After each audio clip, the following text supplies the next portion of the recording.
Hi guys, कैसे हो आप सब। आज मैं आपके सामने एक नई कहानी के साथ प्रस्तुत हूँ। कहानी का नाम है विरोधी स्वभाव के व्यक्ति की बातों में न आए।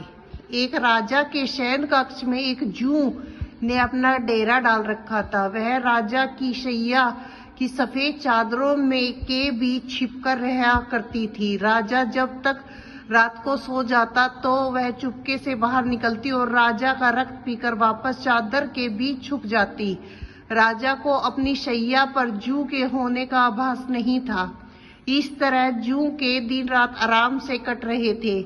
एक दिन कहीं से एक खटमल उस शयन कक्ष में घुस आया। उस पर दृष्टि पड़ते ही जूं ने उसे भगाने का प्रयास किया। वह उसके कारण किसी विपत्ति में नहीं पड़ना चाहती थी, किंतु खटमल मधुर वाणी में उससे बोला, बहन, मैं पहली बार तुम्हारे डेरे में आया हूँ। एक रात तो मुझे यहाँ रहने दो।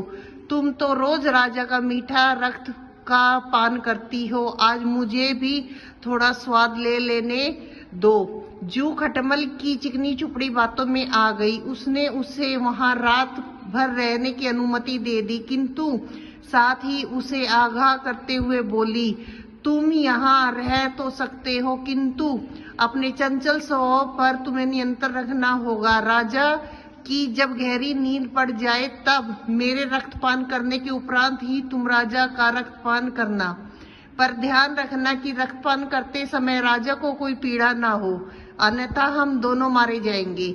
खटमल ने जूं को वचन दिया कि जब तक वह राजा का रक्तपान नहीं करती वो भी नहीं करेगा और किसी भी तरह से राजा को कष्ट नहीं पहुंचाएगा। उन दोनों के वार्तालाप समाप्त ही हुई थी कि राजा शयन कक्ष में आ गया और दीपक बुझाकर चद्दर तानकर सो गया।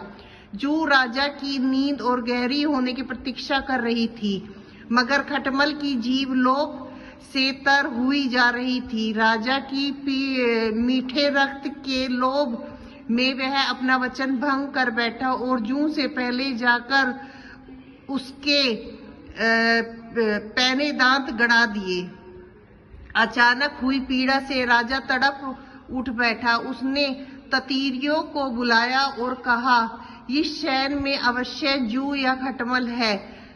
तत्काल दीपक जलाकर उसे खोजो और मार दो। ततरियों ने दीपक जलाकर चादर की तह खलखलानी प्रारंभ की। जूं हमेशा की तरह चादर की तहों में छिपी बैठी थी। खटमल राजा को काटकर पलंग के पहियों में के जोड़ों में जा छिपा। ततरियों की दृष्टि जूं पर पड़ी गई। उन्होंने उसे पकड़कर मसल दिया। इस तरह खटमल की बातों पर विश्वास कर जूं मर गई। सीख, अज्ञात या विरोधी स्वभाव के व्यक्ति की चिकनी चुपड़ी बातों में आकर उन पर विश्वास करना हानिकारक है। उसे सदैव सावधानी रखनी चाहिए। अगर मेरी कहानी पसंद आई हो तो लाइक और सब्सक्राइब जरूर करें। धन्यवाद।